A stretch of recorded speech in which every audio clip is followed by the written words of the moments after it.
The New Orleans Saints future is extremely concerning. This is from Football Analysis. Ladies and gentlemen, this is probably the most requested video I've ever had. No lie. For like 3 straight days on the subreddit, in my comments, people have said, you got to see this. You got to react to this. So if the people want it, I will deliver. So we're going to react to it like only we can do. Let's go ahead and start it, shall we?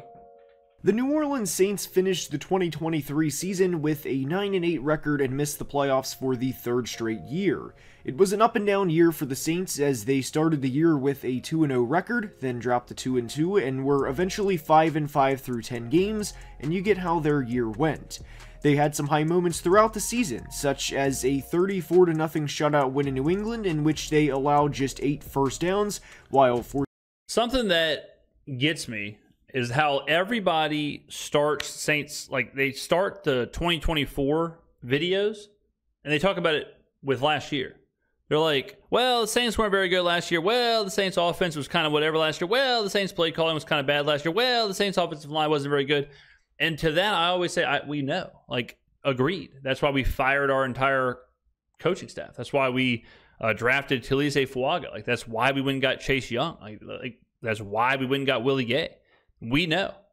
Like, no one is like imagine last year.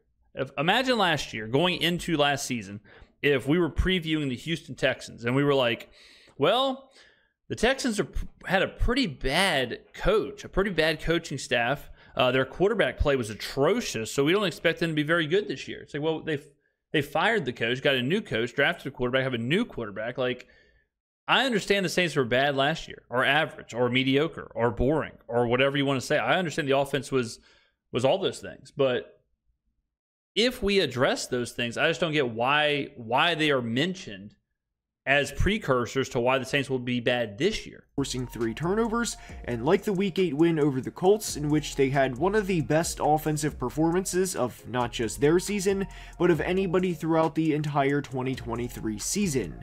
But as we enter the 2024 regular season, I simply ask the question, what are the New Orleans Saints doing? How are they trying to actively get better and trying to win a Super Bowl under head coach Dennis Allen? Because, to be completely honest, this roster is one of the least inspiring in all of football. Well, I would say that what we're doing is we are trying to get Dennis to focus more on the defense, allowing an offensive mind to actually call the plays on offense and actually have an offensive strategy, something we haven't had in his entire tenure with Pete Carmichael. So now that we have that, we have a new system, we have a brand new scheme. We have a more innovative, a 2024 NFL offense versus this kind of weird Sean Payton situation that we had the last couple of years. I would say is the main thing. We also are boosting our offensive line with Talise Fuaga. We also are bringing in defensive players like I said, Willie Gay and Chase Young to help out in some other problem areas like pass rush and getting to the quarterback. So that's how we're doing it. The system is the same as far as like how we're going to win. We're going to win with a really good defense, and we're going to try and have a top 5 defense and a top 12 offense. That is like the algorithm.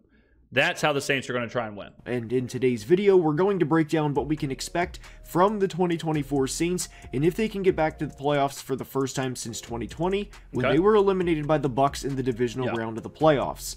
There is a lot to break down with this team, so let's dive right in. Okay, let's go. When you take a look back at the 2023 Saints season, their most impressive win was a 23-13 win over the Bucs in Week 17, in which the defense forced 4 turnovers, and they improved from 7-8 to 8-8 entering Week 18, and I credit them in a big way. Beating the division winner in their place, let alone by double digits, is a huge accomplishment for any NFL team. But after that, their most impressive win would probably be over the Colts in Week 8, which, again, credit where it's due. Or over the Falcons, which is an absolute demolition of the Falcons at the last game of the season. Their offense played their tail off that day. But aside from those 2 wins, their other 7 wins were all against teams that had a top 10 draft pick. Their other 7 wins came against Bryce Young twice, Tyson Bagent, Tommy DeVito, Ryan Tannehill, Mac Jones, and Desmond Ridder. And that's my biggest concern with the Saints entering 2024. I have no doubt this team has a solid floor, and I have no doubt this team will get to at least 7 wins, hell, maybe 8 or 9. But when it comes hell or high water, do you trust Derek Carr and Dennis Allen to pull through and win a big game? That, to me, is the biggest question surrounding the Saints this year. Now, to be fair, in recapping their 2023 season, Derek Carr got hurt against the Packers in Week 3, and there is a strong case to be made. And let me make this clear. I don't really care about the big wins, like the good wins, the big wins from last year, because, again, we have a whole new system, whole new scheme. I don't think there's very much carryover at all. Like, if anything, it's just like, okay, well, you're glad to see the players come together. The players seem to be on more of the same page, like all of that, sure. But I don't care that we were pretty close in beating Houston. I don't care that we were pretty close in beating Detroit or Jacksonville or whatever else. Like, none of that matters to me. The wins don't matter. The losses don't matter. It happened. It's in the past. And, you know, hopefully we made the moves to fix it. So, you know, and it's crazy too how this guy's like, they're going to be the floor is 8 wins. It's like, well, yeah, okay, we agree with that. I mean, if the floor is 8 wins, and again, like I've said every time we've done a video, I don't think the Saints are going to win 13 games. I don't think the Saints are going to win 14 games to win the Super Bowl. I think they're going to be somewhere between 9, 10 wins, 11 at the most, 8, 7 at the lowest, and that puts them in contention for the NFC South. That puts them in contention to win the division and host a playoff game. That's what we want to be doing, and that's what we are going to try and do. This whole, like, can Derek Carr get you to the Super Bowl? Derek Carr is like the 19th highest paid quarterback in the NFL right now. We're not paying Derek Carr to get us to a Super Bowl. If it happens, it happens. We're paying Derek Carr to stabilize the franchise right now. We're paying Derek Carr to keep us relevant. Mickey Loomis has done this for 20 years. He has just tried to keep the Saints relevant. He tried to keep the Saints to where we're never too bad. Sometimes we catch lightning in a bottle, we can be really good. But that's the whole plan, is keep your core together. Don't let the performance drop too far, and just steady the boat. And it's been pretty sweet for 20 years, true or false. And I'll tell you this, in the last 5 years, what do you think the Saints' record is? That's 3 years of Dennis Allen, 2 years of Sean Payton, at the end there with a banged-up Derek Carr, or Drew Brees. So what do you think the Saints' record is in the last 5 years? Because I've heard we're a mediocre franchise. I've heard we love just being average to below average. I've heard we are a bottom feeder. I've heard we're a bottom 5 franchise. I've heard we need to blow it up. What do you think it is? I just ran the numbers before this video because I wanted to know myself. 50-33. We are 50-33 in the last 5 years. And somehow that has turned into a fan base that's furious. That's turned into people who believe we're a bottom 5 franchise, who believe we're nothing but mediocre, who believe our roster is talentless. And a lot of that 50-33 is the same roster. A lot of that is the Alvin Kamara's and the Cam Jordans and the Demario Davis and the Marshawn Lattimore and it's all a lot of the same guys. So I understand, they're getting older. Going into last season, we were the second oldest team in the NFL. Oldest was the Jets. The average age of the team was 27. The youngest going into last season were the Buccaneers. Their average age was 25. So I understand, you don't want to be the oldest team, but how much of a difference really is it if the average age of your team is 27 versus the average age of your team being 25? The Chiefs last year was 17th. They were right around 26 years old. Who cares? That doesn't matter. It does. I would much rather have a Demario Davis at 30 whatever years old than a 22-year-old who's half of his ability. So this idea that the roster's talentless when a majority of the roster is the same and has delivered us a 50-33 record over the last couple of years. And then you could say, oh, well, it's Sean Payton. It was all Sean Payton. It's well, ask Denver about that. It was all Drew Brees. Did y'all watch Drew Brees at the end there? He could barely throw. He was hurt the whole time. Those are just lazy narratives. That if he does not get hurt, they win in Lambeau and start 3-0. I did at least want to include that because I'm sure Saints fans were probably thinking it. Now, to break down their free agency period and what they did before the draft, well, there's not a lot to write home about. The best players they lost in free agency were Malcolm Roach, who went to Denver, Jameis Winston, who went to Cleveland, and Andres Pete, who went to Las Vegas. Yeah, didn't lose much. And all of these guys, including Zach Bond, corner Lonnie Johnson, and safety Marcus May, all went elsewhere too, but they're probably going to be backups with their new teams. Yeah. So New Orleans didn't really lose anybody big in free agency, and depending how much emphasis you place on a backup quarterback in today's era, could determine whether or not you consider Jameis Winston a big loss. But the point is, most of the 2023 team is going to be back. Now, if you know anything about... Which is another hallmark, like I just said, of Mickey Loomis. Like, you could have said that every year for the last, 5-6 years. Like, most of those players are going to be back. Most of the players are going to be back. The Saints just aren't one of those teams that turn over the roster a lot. That's just not how Loomis operates. About the Saints and how they operate under GM Mickey Loomis, they have a unique way that they go about spending their money. Yeah. And it's that they max out the cap every year and don't really plan ahead. And to be completely honest, that's been my frustration with the... They actually do plan ahead. They plan ahead a lot because they max out the cap and they know, all right, we got to plan this out a couple years down the road because we ain't paying these contracts. So we got to figure out how in 2 years or 3 years we're going to restructure all these deals. What is the plan? If anything, the Saints have to plan ahead because they have to continually stay ahead of these contracts. The Saints are really good at this cap thing. For what the Saints want to do, I have zero issue with the cap management.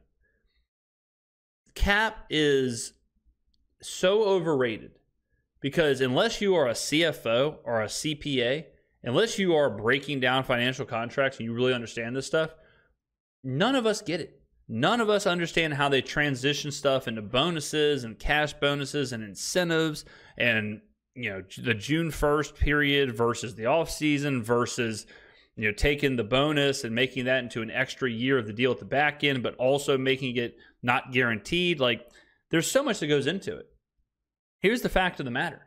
The Saints have been able to play every game. The Saints have been able to pay the electric bill and keep the lights on in the dome. They've been able to go sign a $100 million franchise quarterback while under in cap hell. So until it becomes an issue, who cares? Like, until we're sitting here saying, like, guys, look, bad news. We can't re-sign Marshawn Lattimore. We can't re-sign Alvin Kamara. We can't re-sign this player. We can't go sign this guy. We can't do this because we have a cap problem. Until that happens, it's just a talking point. Like, it's just a thing. But we get under the cap most of the time. We do it in a way to where we're like, damn, the Saints all of a sudden have $30 million to spend. And then we go spend it. Like, having the cap, maxing it out every year, getting your players, staying relevant, I don't have a problem with it. Saints over the past few years because... What I do have a problem with is paying Trevor Lawrence $275 million. What I do have a problem with is paying Dak Prescott $60 million a year. So, like, the other teams who aren't in cap hell but are wildly overpaying their players and then are completely screwing themselves over because they can't pay anybody else, that is cap mismanagement. Giving Todd Gurley $100 whatever million the Rams did, and then all of a sudden they couldn't pay anybody. Those are problematic cap issues, not what we do. Sean Payton and Drew Brees are no longer there to cover this way of building a football team. And since Drew retired, they've been hovering between average and just above average, but never good enough to win big games. However, I really liked what they did in free agency with the limited assets they had in bringing in Chase Young and Willie Gay Jr. to help out the defense. Yep. Willie should be a solid third linebacker alongside Demario Davis and Pete Warner. Yeah, he's going to be good. Quietly, I really like this linebacking trio. Now, with Demario being 35, it has to be mentioned that he is obviously getting old and that a drop-off will probably happen at some point, and in fact, he is the oldest player on the roster. But Demario has played the best football of his career since becoming a Saint several years ago, and he is amongst the best linebackers in football. Yeah, so I mean... And while Willie isn't on the same level as Demario, I like the addition is... He's an athletic freak. I mean, he's an athletic freak. That's what we need. Got to get younger, got to get faster. Especially check. For the cost, as the Saints gave him a one-year prove-it deal for $3 million. I also really like the Chase Young signing because Chase had a career high in pressures and a tie for career high in sacks last year, and anytime you have a player that has showed as high of flashes as Chase has throughout his career, I'm all for a one-year deal. And if you give a player like Chase a one-year $13 million deal, honestly, which isn't really $13 million, it's incentive based, so it's really like another prove-it deal, which again, like we've been in cap hell the last 2 years. And what do we got to show for it? Derek Carr, Chase Young, Willie Gay. Like, we're moving stuff around. So, you know, if that's what cap hell looks like. Honestly, I don't care if it's fully guaranteed or if only 50% of it's guaranteed, because in the best case scenario, the player proves themselves and they get a long-term deal, and in the worst case, they're gone in a year anyway. Yeah. So I really liked what the Saints did in free agency with the limited assets they had by bringing in both Willie Gay and Chase Young. Defensive coordinator Joe Woods is back for his second season with the team, and the Saints play a lot of cover 1 and cover 3, meaning they run a lot of middle-of-the-field closed concepts. And I would expect a lot of the same from the Saints in 2024. Not just because Joe Woods is back, but because a lot of their defense is going to be this... What are we talking about Joe Woods for? What just happened? Second season with the team, and the Saints play a lot of cover 1 and cover 3. So I really liked what the Saints did in free agency with the limited assets they had by bringing in both Willie Gay and Chase Young. Defensive coordinator Joe Woods is back for his second season with the team, and the Saints play a lot of cover 1 and cover 3, meaning they run a lot of middle-of-the-field closed concepts. And I would expect a lot of the same from the Saints in 2024. Not just because Joe Woods is back, but because a lot of the... Hey, newsflash. Joe Woods isn't calling the defense. Spoiler alert, Dennis Allen is our defensive coordinator. Dennis Allen is calling the defense. Dennis Allen is the best defensive play caller in the NFL per Patent Analytics last season. I don't think Joe Woods is calling the defense. Newsflash number 2. When Sean Payton was here, he was the offensive coordinator. Like, just because someone's a defensive coordinator or an offensive coordinator doesn't mean they're calling the plays. There's a head coach. There's other variables. Dennis Allen's the defensive coordinator. This has nothing to do with Joe Woods. Their defense is going to be the same as last year, and bringing in Chase Young is not going to change the defense from calling a lot of cover 1 to quarter, half, or to any other cover. It's been the exact same defense as Dennis Allen's gotten there. Like, the idea that's like, yeah, it'll probably be the same as last year because of Joe Woods' second year. It's like, brother, it was the same way before Joe Woods. Coverage. Now, the 2023 Saints finished 8th in points allowed per game, and if this team is going to go to the playoffs and have any sort of success, they're going to have to finish top 10 in points allowed per game. Again, I mean, I don't agree with that. I don't agree with the points allowed. Like, who cares about stats like that? Like passing yards per game, whatever. It's all that. There's too many variables. Too much. You need so much context to worry about that. But and people are going to say, well, how is like passing yards per game not important? For example, if you're up 40-0. You're going to give up a lot of passing yards. If you're up 40-0 every game, you are going to give up a ton of passing yards because the other team is doing nothing but throwing the ball, and you are doing nothing but playing prevent defense, just trying to basically kill the clock. So that's an example right there. Like, if you win every single game, go undefeated, 40-0, and you go up 40-0 immediately, more than likely you're like bottom 5 in passing yards given up. But with context, you can see why. What I do agree with is that if the Saints want to win the division and want to go to the playoffs and want to host a playoff game, they do probably have to have a, on average, like value over play, all that DVOA. They probably do need to have a top 10 defense. Again, and what you may not know is the Saints were top 10 in both offensive points per game last year and defensive points per game allowed last year. But when the Saints defense allowed 18 or more points in a game in 2023, New Orleans was just 1-8 with their lone win coming over the Colts in Week 8. So when they were accumulating all of their wins in 2023, outside of the Colts game of course, it was most of the time against young quarterbacks that could not move the ball against this defense.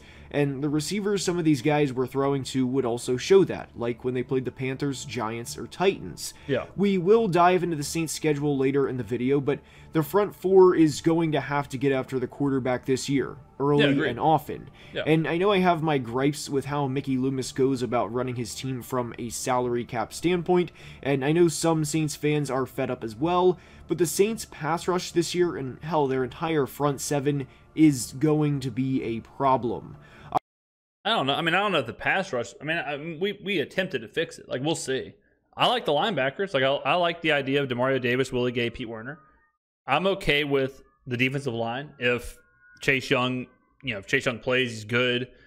Like Carl Granderson, Chase Young, Cam Jordan, a healthy version of Cam Jordan. Like, oh, that's cool. And Brian Brzee, if he can kind of figure things out, like, is it the, is it the Purple People Eaters, or is it the Chicago Bears of in Mike Ditka's era? No, it's not that. But it could be better, but it's not the worst thing I've ever seen. Obviously, Cam Jordan is not the same player he was 5 or 6 years ago, as he is now a wily old vet at 35 years old, but he played injured for a lot of the 2023 he was busted season, up all last and I think year. he can still get 6 or 7 sacks this year. They also have a pretty underrated player in Carl Granderson, who led the team in pressures last year with 58, and Carl was rewarded with a 4-year contract extension last September. And I don't like to harp too much on guys as much as voice my concerns, so a big credit to Mickey Loomis for paying his top pass rusher before that number would have went up exponentially. Yeah, exactly. Like we're last year we were cap restricted or whatever. We were in cap problems, but we found a way to pay Carl Granderson. That's what I'm saying. Like, I just don't understand when people talk about the cap. When people are really, really upset about the cap, it's like, guys, it has yet to affect us. It has yet to stop us from doing anything we want to do. If we would have had to let Granderson go, and Mickey said, well, we couldn't pay him, like, okay, sure, I voice your concern. But as they locked him in at $13 million per year. And when you have 3 legit pass rushing options in Granderson, who, by the way, is probably the most famous player to play for the University of Wyoming in the NFL, Chase Young and Cam Jordan. I mean, Josh Allen exists. I mean, I don't know if I would say Carl Granderson is more famous than Josh Allen, but what do I know? Well, I really like their options, especially for a team who plays a lot of man-to-man coverage and for a team that relies on getting home. They also have 2023 first-round defensive tackle Brian Brzee, who had 4.5 sacks from the interior as a rookie and over 30 pressures contributing too. And again, I really, really like the Saints front seven. I have my... Wait, didn't he just say that the front seven was going to be a problem, or was he saying that in like a good way? Like they're going to be good? Now I'm not even sure. I think he said they're going to be a problem, but I guess he means like a good problem, like a problem for opposing offenses. These videos blow my mind, where it's like the Saints' future is extremely concerning. I hate what the Saints have going on. Now let me list all the reasons they're awesome. Like, let me list how awesome their defense is. Let me list that Mickey Loomis' salary cap, even though that's a problem, he can pay whoever he wants. Let me list like all this stuff.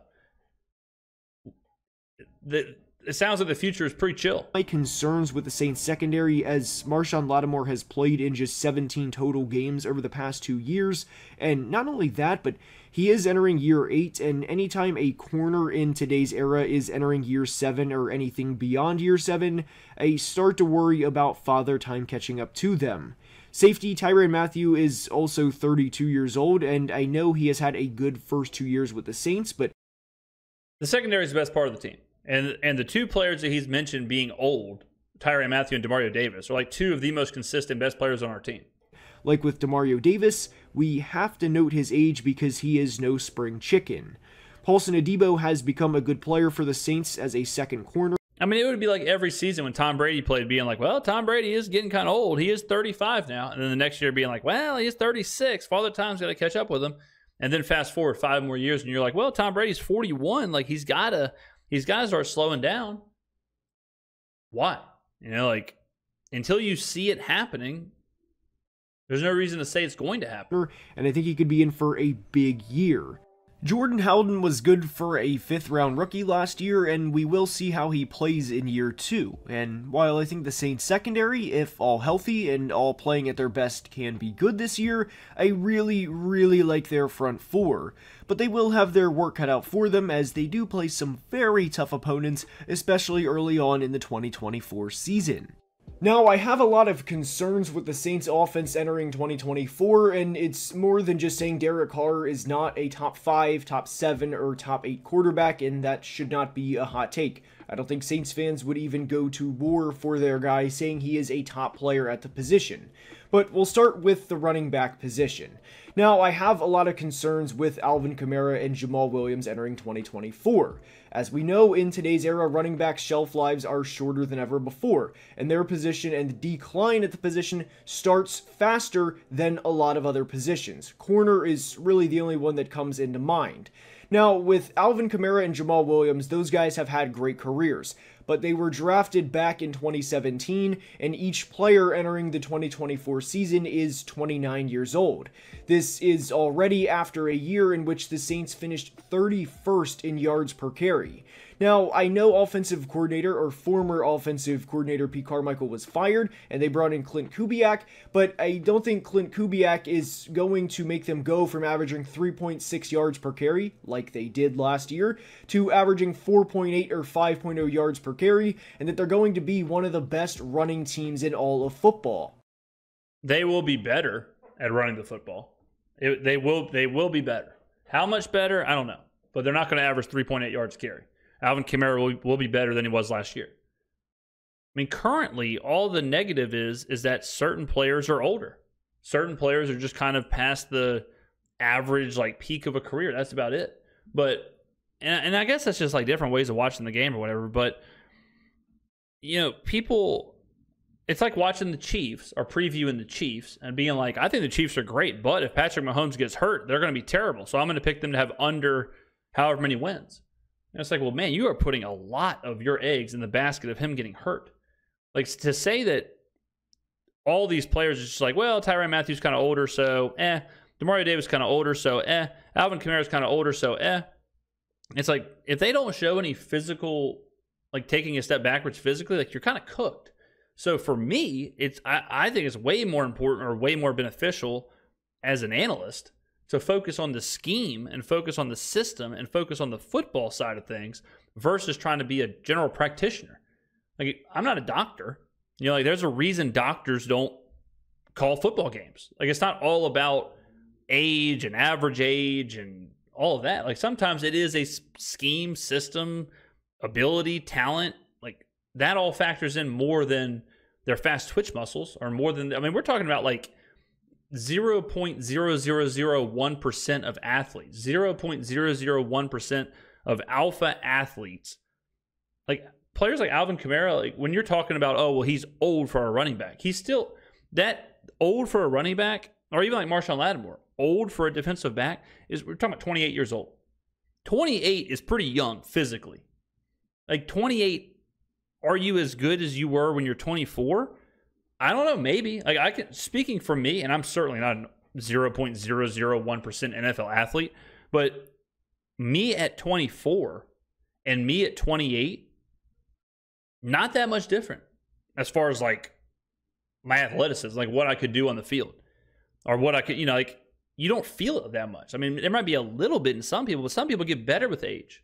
Some people learn to take care of their body or learn to do things, or there's just more technology out there, or they're, you know, all of a sudden they start stretching different or whatever. Like, they change their diet. Like, in the grand scheme of things, 27 and 28 is still pretty young physically, like, just for your body.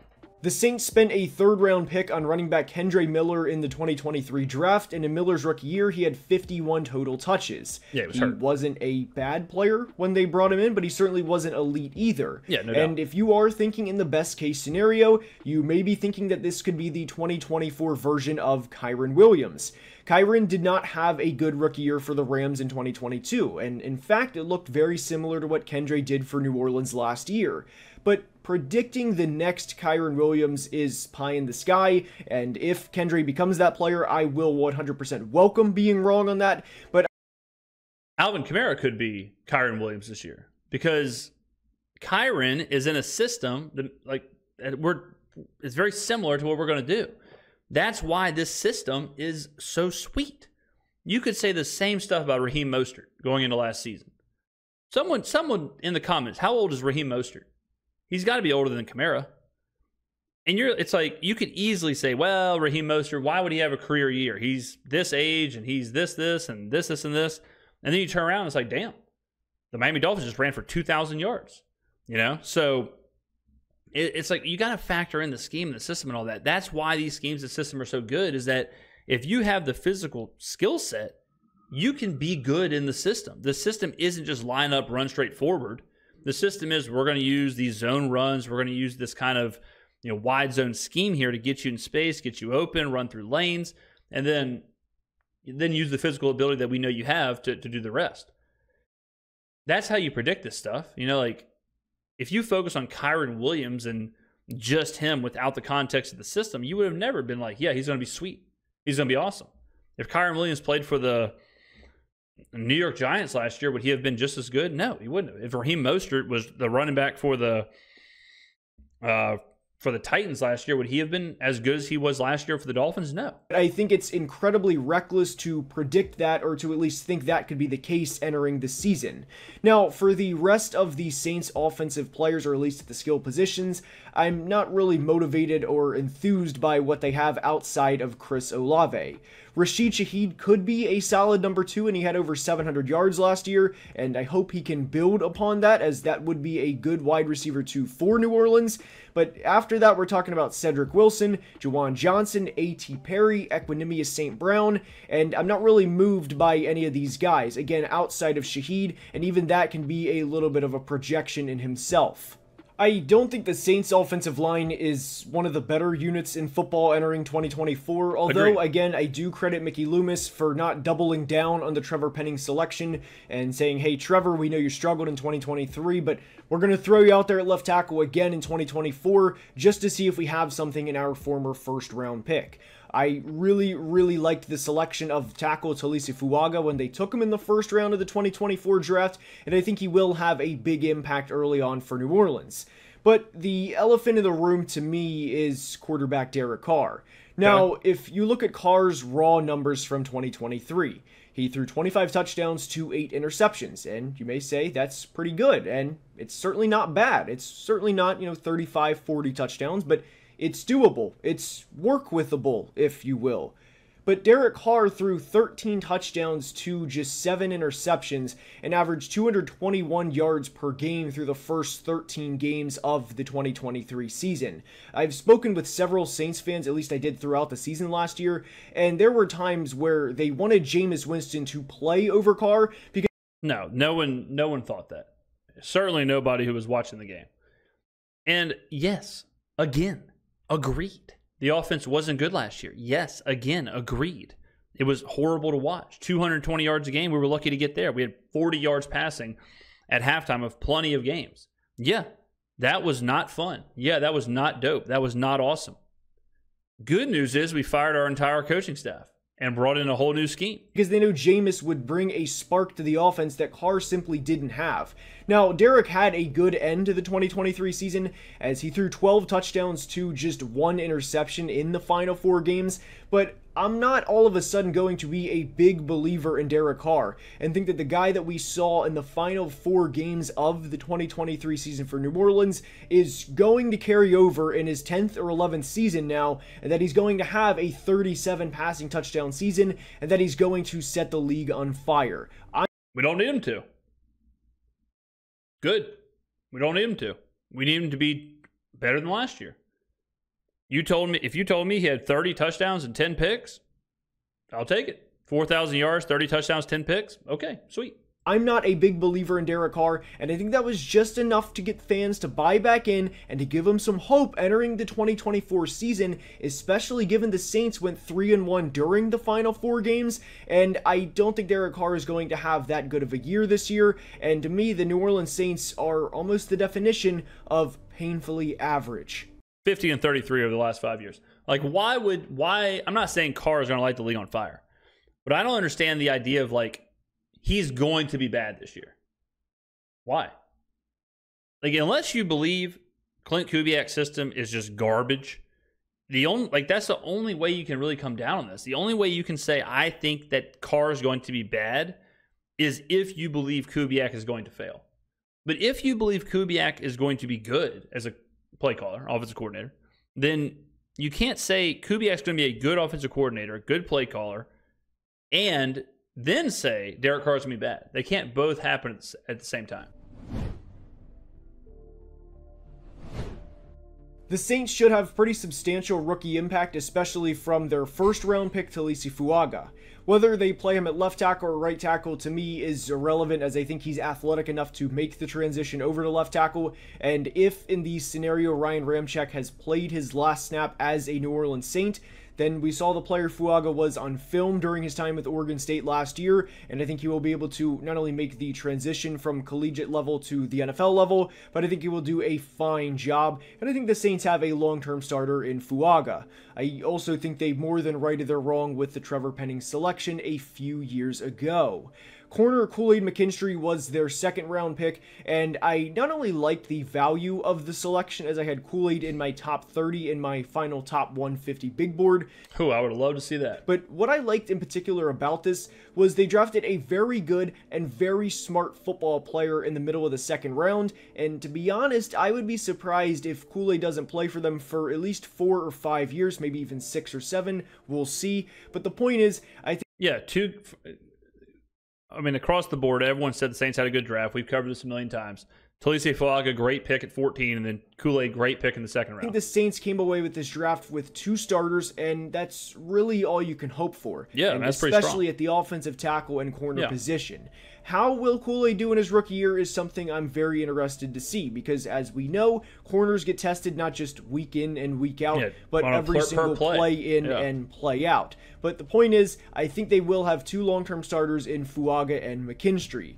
They did not pick again until they selected quarterback Spencer Rattler in the 5th round, and on the podcast we've discussed the possibility of Spencer Rattler coming in late in the year if, in the scenario, Derek Carr doesn't play well, like he did for most of the 2023 season. Not happening. I think Rattler is definitely more of a developmental selection, as there was a reason the quarterback 6 and quarterback 7 was over a 100 spot difference, as quarterback 6 was Bo Nix and quarterback 7 was Spencer Rattler.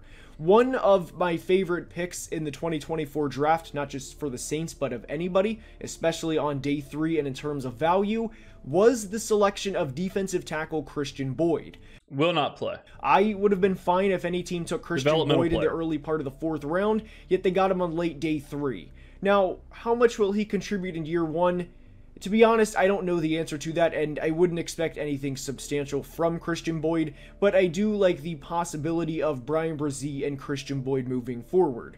The bottom line for the Saints 2024 class is I think they have 2 long-term starters with a lot more potential throughout the later rounds. Now, for the Saints 2024 schedule, aside from the Week 1 game against Carolina at home, in which I think they will win, Weeks 2 through 5 is brutal for New Orleans, and I think a 1-4 start is very possible for them. Because after the Carolina game in Week 1, they go to Dallas, then come home to play Philly, then go to Atlanta, and then go to Kansas City on Monday night. For sure. And the worst part about that Kansas City game on Monday night, aside from losing a day of rest, recovery, and game planning, is they come home in Week 6 to play a division opponent in a game that's going to mean a lot more with the Bucs than people may think. That Week 6 game could potentially determine a 7th playoff spot in the NFC.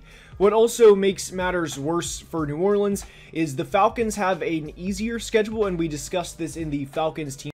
Falcons had an easier schedule last year, too. Breakdown, if you want to go check that out after the end of this video. But in weeks 16 through 18 for the Saints, they go to Green Bay on Monday night, then come home to play the Raiders in week 17, then go to Tampa Bay in week 18. And in the NFC, while the quarterback play isn't as loaded as the AFC, there's going to be a lot of teams contending for spots 5 through 7, and as I said in the Falcons video, I do think Atlanta will win the division, and their schedule is a lot easier than New Orleans. Yeah, how'd that work last year? They don't have to go to Kansas City. They don't have to play other teams that New Orleans has to play, which, again, makes Atlanta's schedule easier. This was already with a team in 2023 for New Orleans, by the way, that had a plus 11 turnover margin, and a team that finished top 10 in both points. We got 60 seconds left of this video. I've been waiting for him to tell me why the future is extremely concerning, because he said he loves the draft, loves the front 7, loves the front 4, loves the Kool-Aid and Talisi Fuaga, loves what Mickey Loomis did in the offseason with Willie Gay and Chase Young. So the only issue this guy's got is Derek Carr. That's it. So I'm waiting to hear why our future is extremely concerning. Per game and points allowed per game last year, and they still didn't make the playoffs. So, to be completely honest, I think the Saints' ceiling is a wild card exit, and that would be as a wild card team. Same. As I don't think the Saints are going to win the division. They didn't last year. Wait, yeah. I don't think. Let me go back. I think the ceiling is probably that first round of the playoffs, whether it's a win like the Bucs had last year against the Eagles or whatever. But like, that's where I'm just so confused with these videos. Is that this young whippersnapper can say all this for 20 minutes and then say, so in conclusion, I think the Saints are going to be a 10-win team, win the division. I think the ceiling for the Saints is 10-7 in an NFC South championship and a loss in the first round of the playoffs. And I'm sitting here going like, yeah, okay, that sounds about right. So why should I be concerned? Why is the sky falling in New Orleans if that's kind of the ceiling? That's what I think. Like, I think, like, everything this guy said, besides, like, all the filler stuff, if you told me, bullet point list, great draft, good signing by Mickey Loomis in free agency, 10 wins, ceiling, division championship, playoff game. If you told me all that, it's like, yeah, I think that is a pretty sweet draft class. I think 10 wins, probably about right. I think we're playing for the division. Yeah. Like, all that stuff is like, yep. The difference is I'm sitting here saying, like, things are looking up, and everyone else is saying it's time to abandon ship. A lot of things going for them. I also think there is a possibility this team starts out 1-4, and when you are battling uphill from 1-4, it's always going to be tough sledding. I think the Saints will finish anywhere from 7-10 to 9-8, but again, with the maximum, a wild card playoff loss. I hope you enjoyed today's video, and if you did... Yeah, I mean, I don't agree with that part. Like, I don't think the max... Whenever you are in probably the worst division in football, and you lost on the division to a tiebreaker last year, and and this guy's expecting us to go, like you said, somewhere between 7 and 9 wins. So let's just say 9 wins. And 9 wins could have won you the division last year with a better tiebreaker. I think you have to say that the max is a division championship. Like, that's what the Sudoku puzzle does not fit for the Saints for a lot of these analysts. Because the Sudoku puzzle is this team lost the division on a tiebreaker, but they made the changes to get better. Coaching staff, draft picks, free agents. Every single person has agreed with that. Every single person has agreed. Great draft class, impact rookies, good free agent signings, great offensive coordinator signing. Everyone's agreed with that. So if you agree with that, you have to agree that the team will be better. And if the team was ass last year, and Derek Carr was bad according to this guy last year, and you expect him to take a step forward because of all those things I just said, the Sudoku puzzle has to have them in contention for the NFC South. And if you are in contention for the NFC South, if you are in contention for winning the division and hosting a playoff game, then everything's fine. Everything's Gucci. So, to me, the Sudoku puzzle is obvious. The only way it doesn't work out for the Saints, because if we win 10 games and we lose on a tiebreaker, same situation, it's like, I'm cool with that. Because we showed progress, we showed improvement. I would assume that means Clint Kubiak's probably pretty good if we're winning 10 games. Like, okay, you lose on a tiebreaker, results, injuries, there's a lot of variables, you know? If we win 7 games, if we win 6 games, if we take a step backwards, yeah, fire Dennis Allen. Yeah, I mean, you know, Carr is not the answer. We'll find somebody else, like, for sure. But I think the only way you take a step backwards, like I said, is if Clint Kubiak is a failure. And I've yet to hear a person say they think that's going to be the case. So I feel like these videos, like, people are just talking out of both sides of their mouth, where that was 20 minutes of good stuff about the Saints. The only thing this guy said bad about the Saints was Carr and Allen. But really with no reason. Like, there was no reason of why Carr was going to be bad. There was no reason of why Carr was going to be worse this year than last year. It was just kind of a flippant thing he said. But everything else he said was pretty positive. I mean, unless I'm mistaken. But I mean, I guess he said he didn't love the wide receiver room, which okay. I'm fine. Like I'm okay with that. I'm okay with saying we have an average-ish wide receiver room. I would put our wide receiver room in the same area as the Falcons.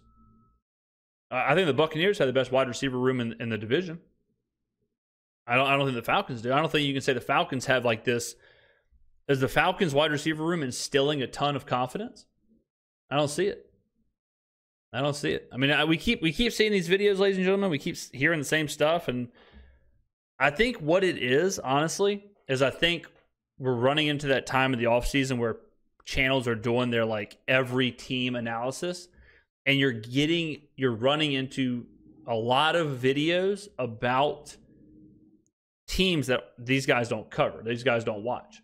I mean, this guy not like him not saying Dennis Allen is who's calling our defensive plays is all you need to know. And no offense to this guy. You know, every channel does it. I mean, I could do it. I could cover every team because I know ball. I watch every game. I watch every team. I know what's going on. You know, I'm not going to sit here and say that the Rams offensive coordinator is calling the plays. I know who's calling the plays. Sean McVay's calling the plays. You know, so I could certainly do it. But I think that's why we're seeing these videos, is we're seeing all this like league-wide coverage, and it's a lot of talk about the roster, talk about last season, talk about whatever, but no one really mentions what's actually happening. You know, like he covered how last season went. He basically recapped last season and recapped the offseason. But the problem is that if you recap that, you have to acknowledge like all that is positive steps. And if all that is positive steps, you have to say like, well, actually the Saints might be pretty okay.